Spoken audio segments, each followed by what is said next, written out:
Bonjour, bienvenue, vous êtes sur CCTV, mais en direct de la Radio Liberté Kinshasa.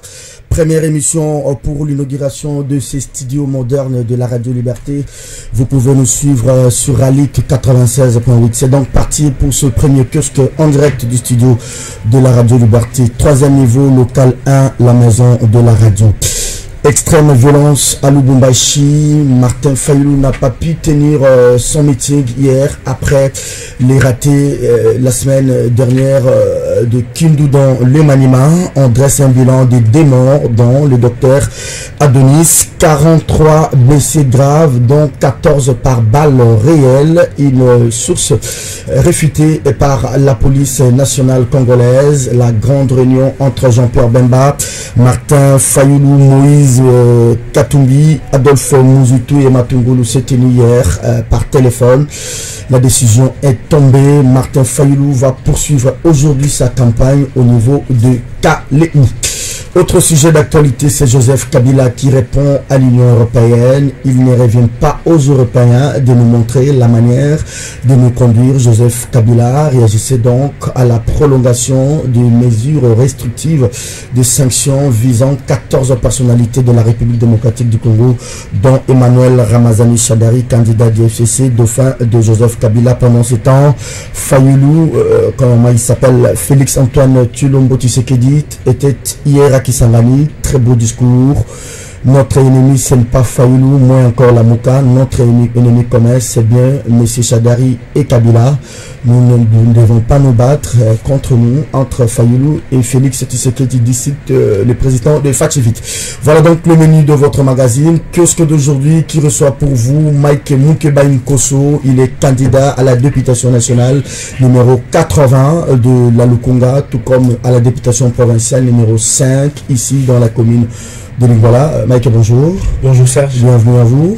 Merci Serge. On dire le studio radio avec vous ce matin. Non. Je suis très flatté. Et jusqu'il y a peu, nous pensions, en tout cas, ceux de l'autre côté avaient donné l'impression qu'il y avait que pour réaliser de tels exploits techniques et technologiques. Je suis très flatté qu'il y ait un média libre, un média très suivi, qui d'ailleurs aujourd'hui est coté comme le média qui a la plus grande audience à Kinshasa et partout au pays, que ces médias-là arrivent à nous mettre à ces diapasons technologiques et techniques. C'est vraiment flatteur, formidable. Vraiment, merci à toute l'équipe, Jean-Jacques Mwamba, coup de chapeau, formidable. Merci beaucoup Mike Mukebaï pour ces mots d'encouragement. Le deuxième invité, il est avec nous, ça fait longtemps, il fait son grand retour, le comeback sur ce plateau de kiosque en direct du studio 2 d'ailleurs de la maison de la radio, troisième niveau, local 2. Jean-Romas Mokolo, il est de la maison. Bonjour JR. Bonjour Serge, bonjour à tous les téléspectateurs, à tous les auditeurs de la Radio Liberté Kinshasa. Une première fois dans ces studios de la radio. Oui, en tout cas, mes impressions sont en tout cas des impressions de satisfaction, de nous rendre compte que l'entreprise que nous avions démarré pratiquement il y a plus de 14 ans, où on nous demandait en tout cas de nous jeter à l'eau avec des moyens de bord. On se rend compte qu'avec le nouveau leadership, il y a des efforts en tout cas qui sont fournis pour essayer quand même de se mettre au même diapason que les autres médias.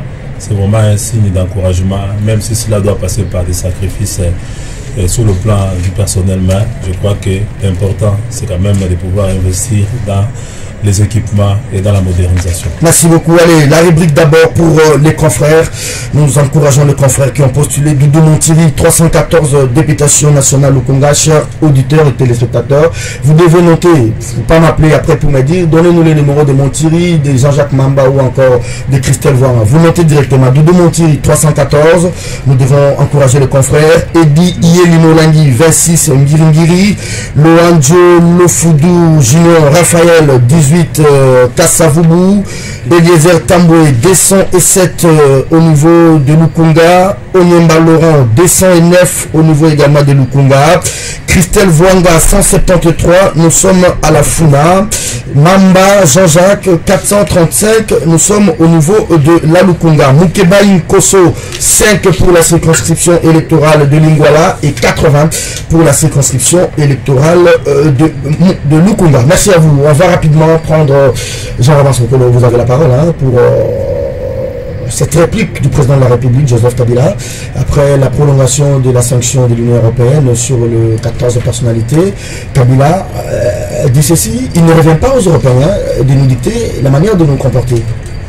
Bon, je ne sais pas s'il y a une manière congolaise en tout cas de pouvoir se comporter sur l'échiquier international. Vous savez que nous sommes dans une communauté internationale, nous sommes pratiquement dans un village planétaire et que les comportements affichés par les gouvernants sont les comportements qui doivent être en tout cas dictés aussi par les règles du jeu sur le plan international. Il y a par exemple le respect des droits de l'homme, il y a par exemple le respect des libertés fondamentales. Ce n'est pas parce que vous êtes à la tête d'un État que vous pouvez comme ça impunément violer les droits et libertés et violer les règles de la démocratie et que les autres puissent vous regarder. Parce que quand il y a des dégâts qui se font au Congo par exemple, aujourd'hui, comme on est en train par exemple de mettre pratiquement les opposants dos au mur, et s'il arrivait, je ne le souhaite pas, que ces opposants-là aujourd'hui recourent aux armes, aux mêmes armes que ceux qui sont au pouvoir recourent, et qu'il y a beaucoup de dégâts, ça va demander quoi? Ça va demander à ce que la communauté internationale puisse intervenir pour calmer les jeux, pour essayer un peu de trouver une solution. De la même façon que l'AFDEL est entré dans ces pays, vous le savez, en 1997. L'AFDEL a fait beaucoup de dégâts dans ces pays et la communauté internationale était obligée d'intervenir en 1998 pour pouvoir départager tous les belligérants. Ceux qui s'étaient par exemple révoltés parce que l'AFDEL est venu ici pour brimer tout le monde, pour instaurer pratiquement une colonisation endogène. Donc je ne pense pas que c'est vraiment une bonne réplique. La meilleure façon de réagir à tout ce qui est en termes de sanctions, de conseils, de recommandations ou de résolutions de l'ONU, c'est de pouvoir modifier le comportement. Se comporter comme un État digne de ce nom, un État véritablement démocratique. Mais quand on se comporte comme par exemple un État, un régime militaro-policier où il n'y a aucun droit, comme une prison à ciel ouvert, il ne faut pas aussi interdire à ceux qui sont épris de paix, de respect des droits de l'homme, de respect des libertés, pour s'intervenir. Les sanctions, parlons-en. Est-ce que la situation dans l'entretemps sur le terrain n'a pas évolué en faveur même du processus électoral? Nous avons la campagne, nous avons des candidats et puis nous avons un dauphin qui a été désigné. Est-ce que les mêmes raisons pour lesquelles ces personnalités ont été sanctionnées existent encore aujourd'hui? Non, moi je me dis que ces raisons existent parce que si ces raisons n'existaient pas, Rossi Mukendi ne serait pas tué par exemple parce qu'il marchait pour réclamer les élections libres et crédibles. Les étudiants par exemple de l'UNIKI ne seraient pas canardés parce qu'ils réclamaient justement la reprise des enseignements. Et Martin Fayulu qui a commandé, parce que sache par exemple 3 avions, autant d'hélicoptères, il n'aurait pas eu droit seulement à un seul avion de 8 places. Et que sa campagne à Kindu et à Lubumbashi hier par exemple ne serait pas perturbée, il n'y aurait pas mort d'homme. Donc apparemment j'ai comme l'impression que ces sanctions, au lieu par exemple de faire réfléchir à ceux qui sont au pouvoir, de pouvoir modifier leur comportement, faire disparaître les raisons pour lesquelles ces sanctions ont été prises, apparemment ça les radicalise. Et malheureusement, on est là en train pratiquement de constater les dégâts de cette radicalisation. Très bien, merci beaucoup Jean-Romas Mokolo pour cette brève analyse sur la situation de sanctions contre les personnalités congolaises. Mkeba, je suis à vous. Il n'y a pas longtemps, on a vu, je le disais hier, cet échange musclé entre Louis Michel et Paul Sapou au Conseil européen. Louis Michel qui plaidait en faveur de la levée des sur les sanctions sur Chadari, mais rien n'a bougé. Est-ce que c'est peut-être à l'issue des élections que l'Union européenne va réévaluer sa position?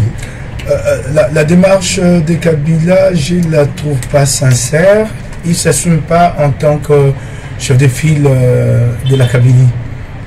Il y a quelque temps ici, le régime a eu à se déployer un peu partout. Des avocats ont été chèrement payés. Des plaidoyers ont été menés à Bruxelles et un peu partout dans les capitales occidentales pour obtenir la levée des sanctions. Et Kabila ne nous dira pas que tout cela n'a pas été fait avec sa bénédiction. Il a béni ces initiatives-là. Et l'argent de l'État a été utilisé abondamment. Donc il n'a pas à nous dire qu'il ne recevra de leçons de personne. Parce qu'en fait, ces sanctions font mal. et ils se sont employés à essayer de lever ces sanctions, ils n'ont pas réussi. Au-delà des discours souverainistes qu'on nous pompe ici. Oui, je suis en train d'avancer. Quant au comportement, puis-je poser la question à Joseph Kabila? Ça, les Occidentaux ne peuvent pas lui apprendre comment se comporter. Moi, citoyen de son pays, je lui demande de m'expliquer les motivations qui ont prévalu à la relaxation de Gédéon Kyoulou. Criminel, condamné à la peine capitale. Il a éventré des femmes enceintes. Et un matin, pas d'amnistie, pas de libération conditionnelle, pas de grâce présidentielle. Il est libéré en t-shirt à l'effigie de Kabila avec la mention Chikata Oumela. Peut-il me répondre, Kabila? Moi, je suis son propre administré. Non. Au nom de l'humanité, un jour, la communauté internationale décidera d'intervenir ici. Et Kabila n'aura pas de réponse. Parce qu'il y a des limites à tout. Ça, ils doivent se mettre en tête. Et s'agissant de ces sanctions, elles font mal, effectivement. Si elles ne faisaient pas mal, il n'y aurait pas eu toute cette agitation. J'ai toujours donné un exemple. Le général François Oleg, propriétaire bailleur du site Safari Beach, dont l'essentiel de la clientèle était recrutée chez les organismes internationaux, où il y a des bungalows à 200-300 $. Les Congolais n'ont pas le moyen d'aller organiser des conférences là-bas et d'y passer des nuits.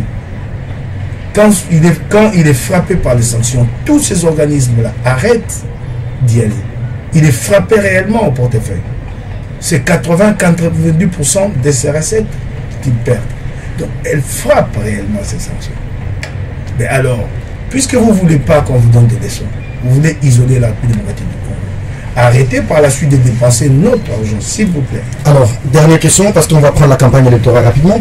Il y a quand même des gestes d'ouverture, hein. Je ne sais pas, du côté européen, tout comme du côté Congo, mais on a senti une sorte de rétorsion ici à Kinshasa, quand par exemple Kinshasa refuse d'accréditer les observateurs européens, ça c'est de 1, mais aussi de 2. Est-ce qu'aujourd'hui, Bruxelles, qui est le siège de l'Union européenne, acceptera une fois, même dans l'absurde, l'élection, par exemple, de M. Chadari, une fois élu président de la République? Des mesures de rétorsion toujours mal pensées. Il y a quelque temps ici, ils ont osé instruire à l'ambassade, nos ambassades à Bruxelles et à Paris, de ne plus octroyer des visas aux Européens. Ils se sont vite ravisés, parce qu'en fait, ces ambassades vivent de quoi? Essentiellement des revenus des visas. C'est comme aujourd'hui, vous refusez que les observateurs ne viennent ici. Qu'est-ce que les Occidentaux perdent en réalité? En fait, ils viennent pour voir, au nom de l'humanité, voir si les processus étaient crédibles. Mais s'ils ne viennent pas, qu'est-ce qu'ils perdent en réalité? Quand tu parles, Serge, d'esquisses d'ouverture, il y en a où ces esquisses d'ouverture? Regarde les traitements qui ont été infligés à Martin Fayulu. Il a été empêché d'atterrir à Guinée. On va en parler tout à l'heure. Oui, donc il n'y a pas d'esquisse d'ouverture. Il y aurait esquisse d'ouverture. La première chose, la plus élémentaire, c'est qu'on n'entendrait plus parler de tirs à balles réelles. Merci beaucoup. Quand il s'agit de rétablir l'ordre face à des manifestants désarmés. Mais on continue à tirer à balles réelles. Donc il n'y a pas la moindre esquisse d'ouverture et c'est très clair. Merci beaucoup. Entrave à Kindu et Lubumbashi au candidat numéro 4, Pierre Lumbi. La victoire de Martin Fayulu est certaine au 23 décembre 2018. Prix Nobel, le gouvernement rappelle le docteur Mukwege à l'ordre. Scandale à Lubumbashi, titre l'éveil. Et Kassonga Chilunde, clin d'œil à vous, cher président et papa. Martin Fayulu empêché de tenir son meeting, titre l'objectif ce matin des dîners des galas à l'honneur de Denis Mukwege. Autre sujet d'actualité, je crois d'ailleurs la même information ce matin, au regard des foules à Beni, Butembo, Goma et Buta, la Mouka satisfait de la campagne de Fayulu. Campagne électorale, mardi noir à Lubumbashi. Je me limite là pour aujourd'hui. Est-ce qu'on peut d'abord dire un mot sur les Nobel congolais, les tout premiers? Oui, personnellement, je suis vraiment très très content de voir un Congolais très honoré, même si au Congo ici souvent, bon, les gens sont honorés quand ils sont morts, on organise des obsèques grandeur nature, mais lui au moins il a eu la chance, en tout cas après avoir reçu le prix Sakharov, aujourd'hui il est prix Nobel, il a mérité, parce que son travail c'est quoi? C'est essayer de consoler, essayer de redonner vie, donner espoir aux femmes qui sont victimes effectivement de l'insécurité, de la guerre et de la violence que nous connaissons depuis l'avènement de l'AFDEL qui était censé venir en tout cas installer la démocratie, installer l'état des droits au Congo. Mais malheureusement, nous nous retrouvons en tout cas pratiquement ce que l'ancien responsable de la commission des droits de l'ONU aux droits de l'homme qui disait que le Congo était devenu un abattoir d'êtres humains malheureusement. Mais quant au gouvernement qui les rappelle à l'ordre, à ce que sache Mukwege, bon, en dehors du fait qu'il est médecin, il est d'abord citoyen congolais, il n'est pas condamné et privé de ses droits civiques et politiques, donc je crois qu'il est libre en tout cas de pouvoir quand même donner son point de vue sur ce qui se passe dans notre pays. De quel droit, par exemple, André Alatundu Liongo aurait plus de droits pour s'exprimer sur les questions congolaises que Dr Denis Mukwege, qui a aujourd'hui en tout cas une audience. Non, il ne faudrait pas profiter d'une tribune, soit-elle au niveau de Oslo, pour tirer à boulet rouge sur le gouvernement. Serge, le problème c'est lequel? Il ne faut pas politiser les Nobel. Lui, il soigne les conséquences de l'insécurité au Congo. Il attire l'attention des grands du monde et de la communauté internationale pour dire que non, aidez-nous à trouver des solutions à cette question-là d'insécurité. C'est quoi les groupes armés? C'est quoi l'exploitation illégale d'armes, des minéraux, pardon? C'est quoi, par exemple, le fait qu'il n'y ait pas état de droit dans notre pays? L'absence même de l'état dans certains endroits. Donc, si on ne résout pas les problèmes, donc les conséquences vont rester, que lui va comme ça continuer toute sa vie en train de réparer les conséquences d'une violence qui est provoquée par la mauvaise gouvernance. Donc, il a seulement interpellé la communauté internationale qui aidez-nous, intervenez, ne regardez pas, faites en sorte que les pays se normalisent pour que moi, je fasse autre chose, par exemple. Un grand événement retransmis sur France 24, CNN. Chez nous, la télévision nationale nous balance plutôt un match de basket, je ne sais pas moi, de handball. Non, c'est tout à fait normal. Face à un régime dictatorial, tu ne peux pas t'attendre à la solidarité face à la reconnaissance internationale de Denis Mukwege. Il y a un être africain qui a connu le même sort dans son pays, qui a été réhabilité aujourd'hui. Il s'agit de Wole Soyinka, le Nigérien, prix Nobel de la littérature. Sani Abacha l'avait contraint à l'exil. Il est revenu. C'est quelqu'un qui a les discours aussi tranchants que Denis Mukwege. Vous ne pouvez pas être un intellectuel et voir votre pays sombrer et ne pas prendre position. Sinon vous êtes complice. Oui, sinon vous êtes complice, ou alors vous mettez sous la botte de Kabila, comme beaucoup ont accepté de le faire. La tribune d'Oslo, non. Dans cette tribune, il n'est pas dit qu'il est interdit de dire ceci ou cela. C'est d'ailleurs la belle tribune pour porter la voix du Congo le plus loin possible. Il en a profité, et c'est normal, c'est un point de vue qu'il donne, que je respecte, que moi je partage. Et il est vrai que si nous n'avons pas des élections libres, transparentes et démocratiques, comme il dit, comme il a dit à Oslo, nous n'aurons pas de paix dans ce pays. Est-ce que ce n'est pas une réalité? Il y aura toujours de violence. Il y aura toujours de violence. Et Denis Mukwege va retourner en Panzi pour réparer. Donc c'est cela. C'est normal. J'avais dit une fois, j'ai revenu sur une anecdote pour montrer combien Kabila n'acceptait pas le succès de Denis Mukwege. Quand il a été fait prix Sakharov, il a débarqué ici à Kinshasa, il a demandé à présenter son prix au président de la République.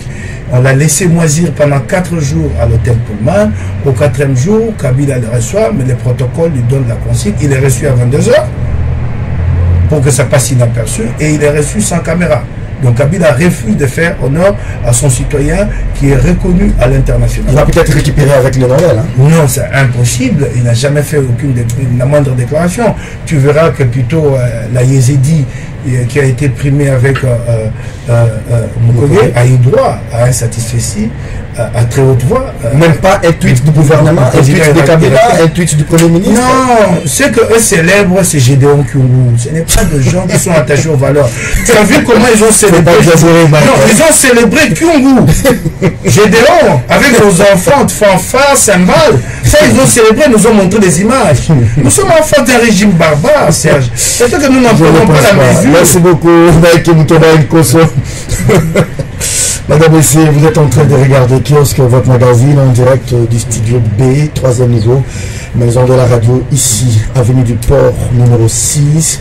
L'émission est en direct à la radio et prise en relais à la télévision. On va amorcer les derniers thèmes de l'émission tout à l'heure. Un mardi noir à Béni. Jean-Romas, vous prenez la parole pour ces derniers thèmes de l'émission. Ça, c'est le coût humain de cette campagne. 2 semaines après, on compte déjà 2 morts. La police réfute cette source des morts, dont un médecin, il est docteur, il s'appelle Adonis. Et on a vu ces images à l'hôpital Sendoué hier, même si la police se réfute. La CAJ dresse un bilan de 43 personnes blessées graves, dont 14 par balle réelle. Fayoulou n'a pas pu tenir son meeting, mais la réunion est liée. Bemba, Fayoulou, Katumbi et Mouzitou, tout comme Matungolo, il va poursuivre sa campagne aujourd'hui à Kalemi. Mais revenons d'abord sur cette grave violence d'hier. Oui, je pense qu'il faut vraiment être un extrémiste du pouvoir qui tient à tout prix à rester par tous les moyens pour ne pas déplorer ce qui vient de se passer à Lubumbashi. C'est extrêmement grave. À ce qu'ils sachent, pendant la campagne électorale, la loi donne quand même en tout cas la possibilité aux uns et aux autres de pouvoir se mouvoir. Nous avons vu des candidats du FCC qui fait le déplacement même à l'Équateur, qui, à ce qu'ils sachent, n'est pas en tout cas les fiefs du président Kabila ou de Ramazan Chadari. Bien que certains l'ont boudé, mais il a quand même été reçu et personne ne l'a violenté. Et c'est vraiment déplorable qu'on puisse assister pratiquement à l'État qui est en train de traquer ses propres enfants, parce que quelque part Martin Fayoulou dérange les calculs de ceux qui veulent à tout prix en tout cas se pérenniser au pouvoir. Et ça m'étonne aussi qu'on fasse des entraves à un point mouche, parce que sache quelqu'un qui ne pèse pas, on ne peut pas lui envoyer par exemple tout un escadron pour empêcher qu'il puisse atterrir à Kindu, pour faire en sorte qu'il y ait les directives du chef de l'État qui arrive à Bukavu, pour les diaboliser avant que nous n'arrive, pour voir tout ce qui a été fait à Lubumbashi. Bon, la police ne peut que nier, en tout cas notre police. Il y a un proverbe de chez nous qui dit on ne jette de pierre que sur un arbre. Tout à fait. Donc Fayoulou, qui était présenté comme une quantité négligeable, a surpris tout le monde en train de mobiliser des masses, les calculs, hein? Voilà, des masses où les calculs sont bouleversés. Alors, deuxième question rapidement, qu'est-ce qui peut expliquer à votre avis cette sorte de raz-de-marée, de bain de foule dans les fiefs réputés kabilistes, par exemple à Beni, à Butembo, à Goma, ces bases tombent facilement entre les mains de Fayoulou. Ça risque demain un peu de basculer. Qu'est-ce qui peut justifier d'abord ça? Il y a quelqu'un qui a dit qu'on peut emprisonner, on peut tuer des millions de personnes. On ne peut pas emprisonner, on ne peut pas tuer la cause pour laquelle ces gens-là se battent et acceptent de mourir. Ça veut dire que Fayoulou lui-même en tant qu'individu ne représente pas grand-chose. Fayoulou, s'il est ovationné, s'il draine des masses, c'est parce que les gens se sont rendus compte que Fayoulou incarne en tout cas les changements. Donc ça démontre qu'il y a une soif énorme du changement. Et je crois que c'est cette donne-là qui n'a pas été prise en compte par les camps qui tiennent en tout cas à rester au pouvoir. On a cru par exemple en mettant des entraves sur Katumbi, on empêchait Abimba d'être candidat, Mouzitou et tout le reste, en mettant tous les moyens de l'État au service, les personnes au service du candidat numéro 13, Emmanuel Ramazan Chadari. Donc la victoire est acquise. On a oublié que la population en tout cas veut le changement. La population se bat pour l'alternance alternative. Alors vous notez une question. Comment voyez-vous la suite du processus, la suite même de la campagne? Fayoulou devrait peut-être arrêter de faire campagne. J'ai suivi des chansons terribles hier à Lubumbashi, quand les gens disaient à Fayoulou, en Swahili, j'ai traduit ici, arrête de faire la campagne, retourne à Kinshasa, tu attends simplement la passation de pouvoir. Bon, ça c'est très grave quand ça vient dans le fief du Kabila. Un petit mot Serge, je voudrais un peu expliquer le comportement par exemple du pouvoir par la politique du bâton et de la carotte. Oui. Ça c'est cette politique qui est maniée depuis un bout de temps par le régime, même à l'époque du maréchal Mobutu. Soit vous acceptez de venir à la mangeoire, on vous donne à manger et vous vous taisez. Et si vous ne refusez pas, vous avez droit au bâton. On a vu par exemple Chibala, on a commencé d'abord par le frapper, le bastonner. Et après, bon, on lui donne la carotte, il est maintenant tranquille, il est dans les camps du pouvoir. On se rend compte par exemple que Katumbi, Bemba, Mouzitou, Fayoulou par exemple, qu'on appelle les soldats du peuple, ils n'acceptent pas la carotte. Alors, si vous n'acceptez pas la carotte, qu'est-ce qu'on fait? Vous avez droit au bâton. Merci beaucoup. Et voilà, il est bastonné. Mais je salue en tout cas son courage et le fait qu'il ait accepté par exemple de poursuivre la campagne électorale. Quelqu'un d'autre à sa place, en tout cas, jetterait les éponges. Parce que, vous avez noté ma question, Jean-Romain, hein? Comment vous voyez la suite de la campagne? Parce que là, il reste le Dékasaï, il reste d'abord une bonne partie du Katanga, Kalemi, et il reste Kinshasa. Comme au central, ça va se passer comme dans Mokebaï. Les graves violences, hein? Premier quoi dans cette campagne, avec un bilan humain lourd de 2 morts. Ouais, j'aimerais d'abord revenir rapidement sur les défections qui ont fait jaser. Dans le rang de la Mouka, les détracteurs de la Mouka ont tout de suite interprété ça comme de graves dissidences. Rien n'en est, il n'en est pas question. Les deux qui sont partis, Claudel Lubaya et Délice Sanga, portent une difficulté en eux-mêmes. Ils sont candidats dans des circonscriptions où ils ne peuvent pas ne pas battre campagne et appeler à voter pour l'UDPS. En 2011, Claudel Lubaya était candidat UNC, mais il avait appelé à voter Etienne Tshisekedi. Au détriment de Vital. Au détriment de Vital, camarade. Et pareil à Délice Sanga, donc Claudel Lubaya à Kanaga, Délice Sanga chez lui à Lusa. Mais ils doivent être conséquents, les deux. Moi, ce que je leur recommande tous les deux, c'est carrément d'adhérer à l'UDPS. Plutôt que de faire le yo-yo, d'aller à gauche, à droite, et au moment des élections, ils sont incapables de... C'est quand même grave qu'un secrétaire général d'une grande plateforme cathomiste comme Ensemble puisse appeler à voter pour un autre candidat. Mais c'est cela la réalité, et c'est peut-être tout là que j'ai dit qu'il a abusé de la confiance de Moïse Katumbi. Il le savait depuis qu'il n'avait pas de choix que d'appeler à voter l'UDPS. C'est pourquoi je leur recommande tous les deux, s'ils veulent être sérieux à l'avenir, de rallier l'UDPS en tant que membre ou de se faire allier de l'UDPS. Ça ne sert à rien à l'avenir d'aller composer avec des gens quand vous savez que chez vous, vous n'avez pas construit un leadership qui puisse vous permettre de vous émanciper du carcan l'UDPS. C'est une faiblesse à eux qui n'ont pas pu dépasser, qui la portent eux-mêmes, qui ne l'amènent pas dans des coalitions. Donc en fait, ils ne portent pas fatigue dans leur cœur. Non, c'est par rapport à... Mais j'ai dit qu'en 2011, Claudel Lubaya était candidat UNC. Il a appelé à voter pour Etienne Tshisekedi à Canada. Il y avait encore pire, il y avait Alain Richard Mbaya, qui était le président du comité national de l'Assemblée délibérante de l'UNC. Qui a aujourd'hui fait défection. Il était candidat dans le Kasaï. Sur ses affiches, il y avait et la photo de Vital et la photo d'Etienne Tshisekedi, alors que les deux n'étaient pas en coalition.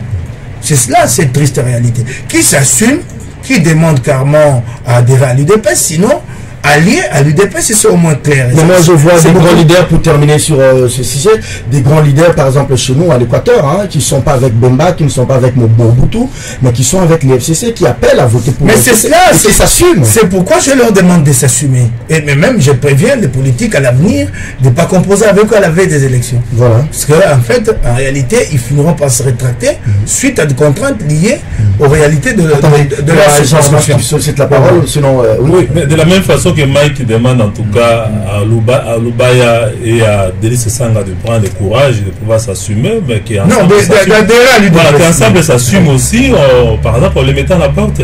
Plutôt que de pouvoir dire que non, ils sont toujours avec nous pendant qu'ils soutiennent quelqu'un qui... Autre que les candidats. Je partage totalement le point de vue de Jean Romance, et moi j'appelle le leadership à prendre sa responsabilité vis-à-vis de ces brebis égarées. C'est ambigu quand même. Allez, les graves violences de Lubumbashi. Alors, la police qui réfute, c'est dommage qu'elle s'arrête à une simple réfutation. Les noms est connu, docteur Adonis, les images ont été vues. La police n'a qu'à nous présenter le docteur Adonis vivant. Bah oui, c'est aussi simple que ça. D'aller le chercher, elle en a le moyen. Parce qu'on a vu son visage, on connaît son nom. Elle n'a qu'à aller nous chercher ça. Ces Adonis que vous donnez pour moi, voilà, il est vivant, je vous l'amène. C'est triste qu'on fasse... Il est mort par balle réelle ou il est mort par balle en caoutchouc? Parce qu'il a fait l'usage de ce balle réelle. Il est malheureux. Et c'est cela le propre du régime Kabila. Quand des familles sont éprouvées, déchirées comme ça, plutôt que d'établir la responsabilité et de tirer toutes les conséquences, en polémique, il est mort, il n'est pas mort. Quel irrespect, quelle irrévérence envers la vie humaine. C'est ça le propos. Mais en face, regardez, en face, on présente le fait comme si c'était des militants de Fativites qui étaient contre l'arrivée de Fayoulou. On veut maintenant opposer Fayoulou à Félix pour justifier ce qui s'est passé hier à Lubumbashi. Non. Mais c'est la communication officielle. Non. Ben alors, puisqu'ils ont identifié les semeurs de troubles, mais voilà ce qui est bien. Communication officielle, ce sont les militants de Félix qui sont venus perturber. Donc ils sont identifiés. Ont-ils été interpellés? Il fallait au bout, non? Ils ont perturbé l'ordre public. Puisque c'est ça les discours officiels. Mais où ils sont? Est-ce que ce n'est pas une manière de justifier demain que voilà, entre les deux, ils ne s'attendent pas? Non, voilà, pourquoi ils ont perdu les élections? Non, attends, ça ne passera pas. Je t'ai dit, je vais avancer là sur cette question. J'ai entendu Jean Romance commenter sur ce que représente Martin Fayoulou aujourd'hui, mais il y a beaucoup d'ingrédients qui entrent en ligne des comptes dans ce que représente Fayoulou. Il y a d'abord la soif du changement, la perte des élections de 2006, de 2011. Pour une fois, le peuple a dit un candidat commun y a cru. Nous avons tiré les leçons du passé pour battre Kabila, autant donner la chance à l'un d'entre nous. C'est ça, cette cristallisation psychologique autour du candidat commun qui fait sa force. Sans parler des leaders qui les portent. Ils ne sont pas des moindres. C'est parmi les plus en vue. Jean-Pierre Bemba, Moïse Katumbi, Adolphe Mouzito, Matungulu et le cinquième, Antipas Moussabouzi. Et les foules que vous avez vues, ce ne sont pas les plus importantes. Vous en verrez encore dans le Bandundu, dans le Bakongo et à Kinshasa. C'est cela. C'est ce qui fait et c'est fort. Donc, dans la Kabylie nous a habitués à dire que le bastion c'est à l'est du pays. Alors, l'est est en train de tomber. Il n'y a jamais eu de bastion kabyliste. Nulle part. Avec quel discours? En 2006, si Kabila avait assez de sympathie à l'est, du fait du discours anti-Rwanda.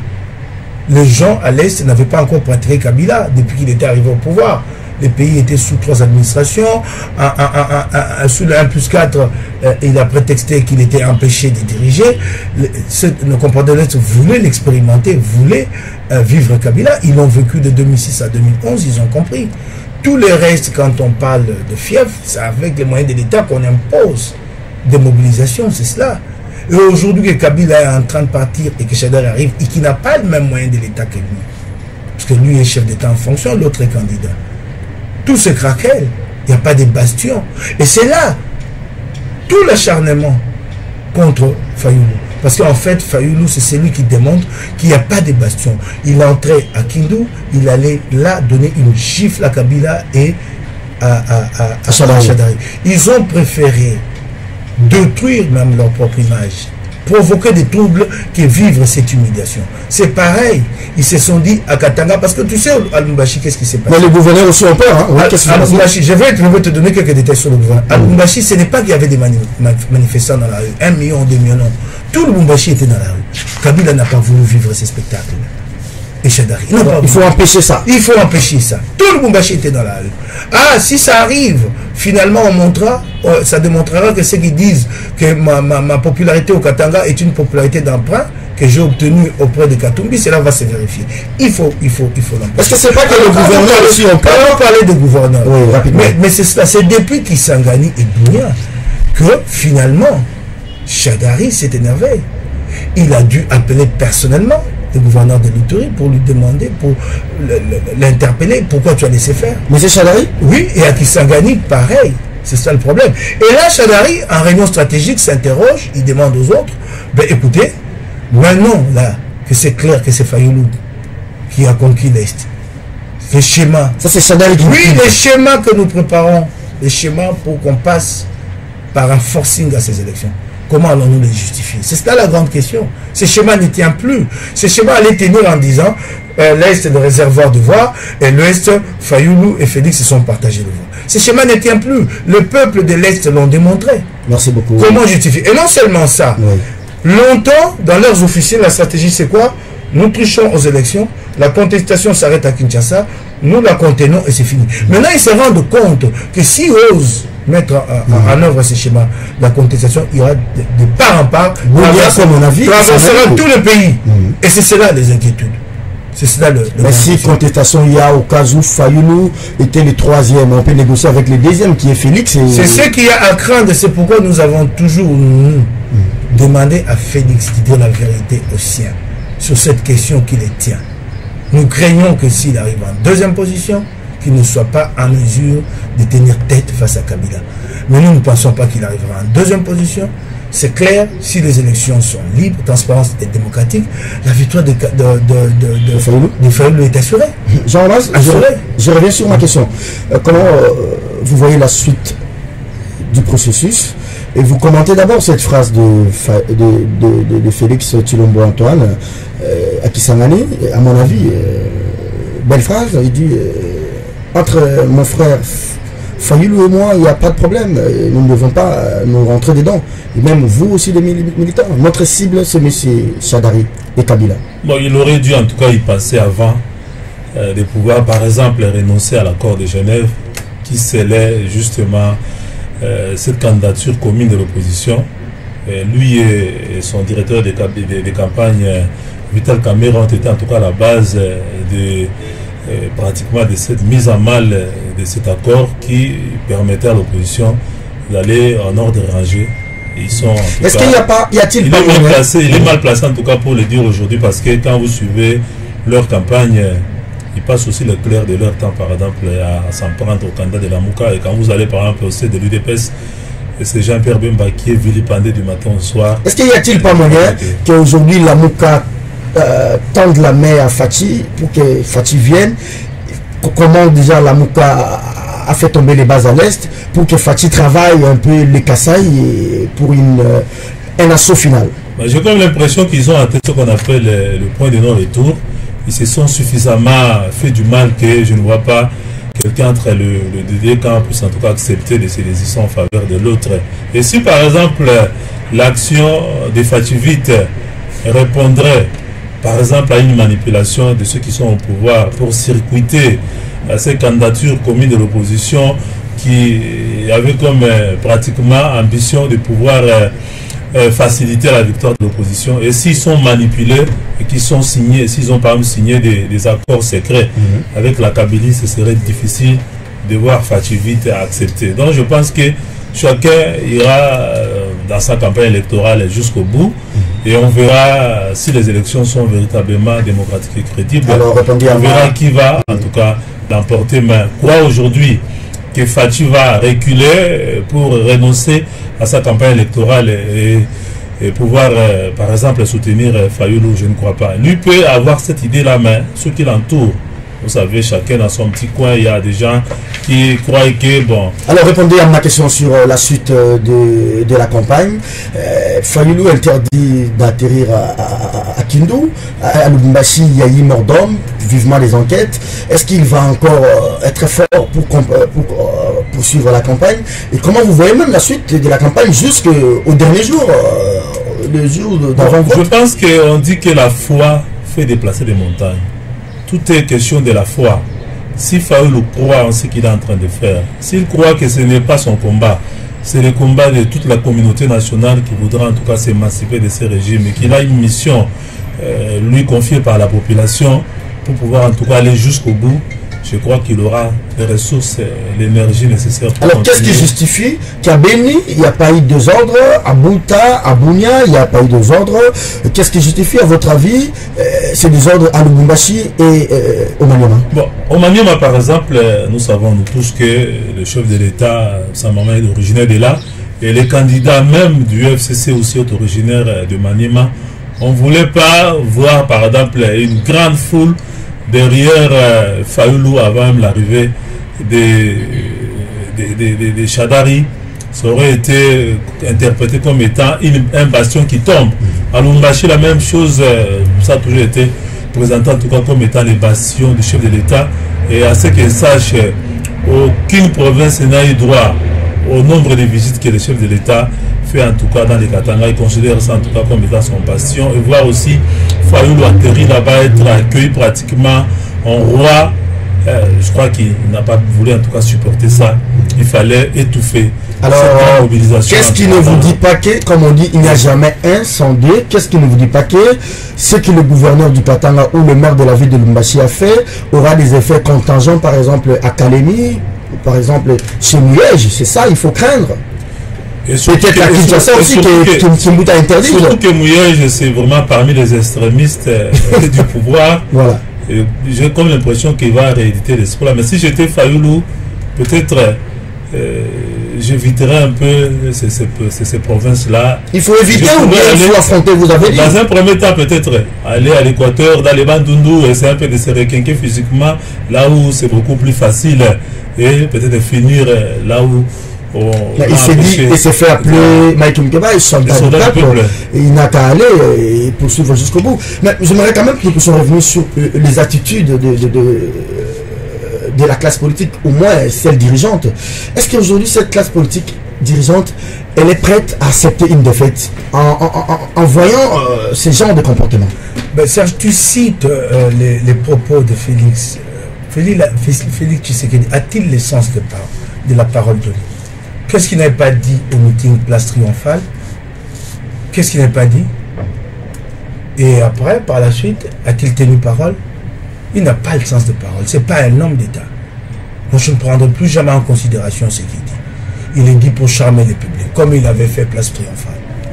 Ça, c'est vraiment clair. Alors, je dis ceci, en voyant ces attitudes, vente à guerre, interdiction de meetings, d'atterrissage, est-ce que les FCC, au pouvoir, est prêt à accepter une défaite? Je voudrais compléter Jean Romance. Jean Romance, non. L'attitude à prendre, ce n'est pas d'éviter ces provinces, c'est d'y aller.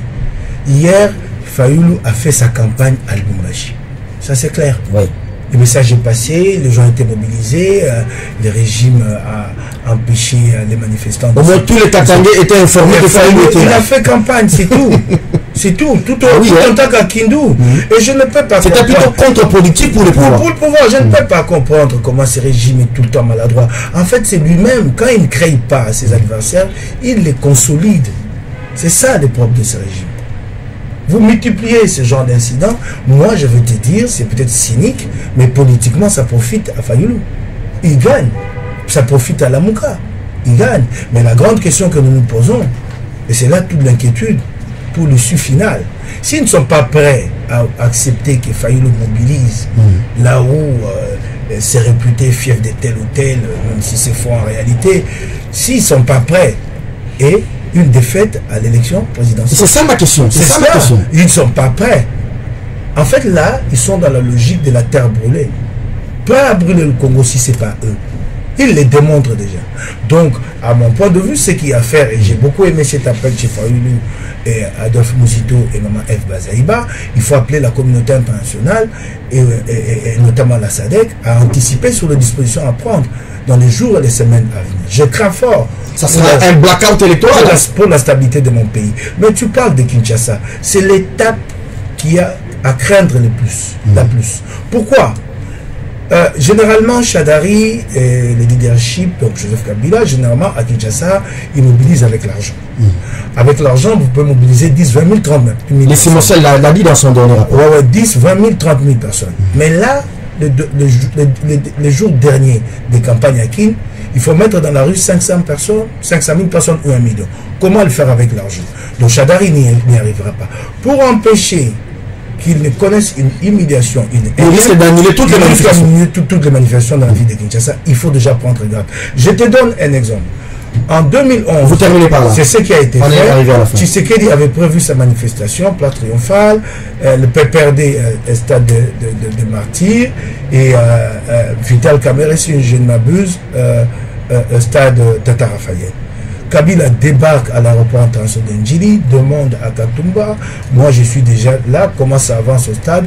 Katumba appelle ces hommes au stade, ils disent nous sommes à 1/6e ou 1/7e du remplissage du stade. Il dit alors annulez-moi toutes les manifestations dans la ville.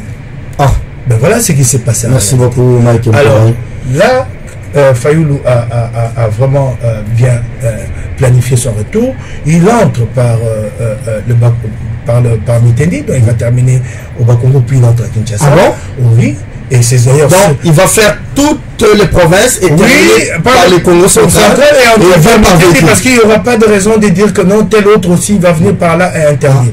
Et ce que moi je conseille à la Mouka aujourd'hui, c'est d'éviter la place triomphale. Que cette procession aille finir pour le meeting final ailleurs, parce qu'on nous dira c'est vers le palais du peuple, ainsi de suite. Ce dont nous avons besoin ces jours-là, c'est de démontrer que Kabila est uni dans la capitale, qu'il n'aura pas une seule voix avec son dauphin Chadari. Évitons toute confrontation, contentons-nous de faire notre démonstration de force. Mike Mkeba Nkosso, candidat numéro 80, Lukunga, candidat numéro 5, vous êtes à Lingwala. Tout à l'heure, vous allez où? Tout à l'heure, je descends à Kanluka. Oui. Ouais, donc c'est pour ma campagne, mais plus et surtout pour préparer le retour de Martin Fayoulou dans ma circonscription. Donc j'ai prévu de descendre comme ça partout, Loutendele, ainsi de suite jusqu'à la fin de la semaine prochaine pour préparer le retour de Martin Fayoulou. J'en profite pour faire un petit coucou avec ta permission à Daniel Safou qui est candidat à moi et à Matete, et j'en profite aussi pour dire tous mes encouragements à Peter Tiani. Le temps de la campagne fait peut-être qu'il s'imagine que j'ai été le voir les dimanches, on s'est vu, on a parlé, il a le moral. Moukeba et d'autres ne sont pas très présents, c'est peut-être dû aux réalités de la campagne, mais nous sommes de cœur. Incessamment, cette semaine ne se terminera pas, je verrai la famille. Beaucoup de courage, Peter Tiani. Si les gens n'acceptent même pas que leur adversaire atterrisse, si les gens n'acceptent pas que leur adversaire batte campagne, ils accepteront de perdre le pouvoir. Ils accepteront leur défaite. J'ai comme l'impression depuis un bout de temps que ces élections, en tout cas, c'est devenu une question de vie ou de mort. C'est-à-dire que l'on s'est dit, bon... Pardon, pour te compléter. Mais non, mais c'est pas que... C'est comme... Non, c'est pas une impression. Voilà, c'est une question. C'est pas une impression. Attends, je te complète. Comment là, qui se l'a dit dans un enregistrement, dans un sonore, qui a circulé? Obaminogo. Si nous perdons le pouvoir, qu'est-ce que nous allons devenir? C'est Obaminogo qui avait dit ça. Il a dit. Bon, donc ça veut dire... Mais avant d'avoir le pouvoir, il était quoi? Voilà, ça veut dire que ça fait... il avait le pouvoir ici, il est là. Il est Si vraiment les élections sont une question de vie ou de mort, ça dénote de la mauvaise conception du pouvoir. Le pouvoir donc est conçu en tant comme une propriété privée. C'est un peu comme la voiture de Mike. Si quelqu'un d'autre vient la lui arracher, donc il a le droit en tout cas de les tuer, de tout faire. Et je pense que c'est mauvais. Et je lance un petit appel aussi à la communauté internationale. Voilà. Beaucoup de milliards ont été investis à travers la MONUSCO. Des casques bleus ont été tués dans ces pays pour pouvoir en tout cas recoller les morceaux, pour stabiliser le pays. Mais j'ai comme l'impression que tout cela risque en tout cas d'être de l'argent jeté par la fenêtre ou jeté pas dans l'eau, parce que les causes qui avaient prévalu au déploiement de la MONUC à l'époque sont en train en tout cas de se reconstituer. Ouais, et qu'après ces élections, nous risquons de vivre le chaos et que la MONUSCO et les Nations Unies n'auront qu'en tout cas leurs yeux pour pleurer des milliards de dollars dépensés. Très bien. 2 gestes fatals pour terminer l'émission. Paf. Mais ça c'est terminé. Non, il y a ça. Oui, mais il y a les gestes, c'est ça. Kabila qui demande l'arbitrage vidéo. Sur les images de Sangani, Bumbashi, non, sur les images des Faoul. Oui. Kabila a dit non, j'ai pas bien vu, revenez. Merci beaucoup. Arbitrage vidéo. Madame, monsieur, l'émission d'aujourd'hui est terminée. Réalisation de Doudou Montiri, participation. Bon, vous pouvez passer, il n'y a pas de problème. C'est en direct. Merci à Doudou qui a réalisé l'émission. Merci à toute l'équipe technique. C'était Kiosque, premier numéro de ce magazine en direct. Voilà, ça c'est Moron Djambé que vous voyez là. N'oubliez pas le chiffre 4, le chiffre porte magique, Bemba, Ambongo, Lokondo et Serge Kabongo. Il y aura tant d'autres. Le Lucien et Kofo vont venir, mais après les élections. Les sondages, c'est d'abord pour la fin de cette année. 9h30 demain, en direct de Studio B, 3e niveau de la Maison de la Radio. Au revoir.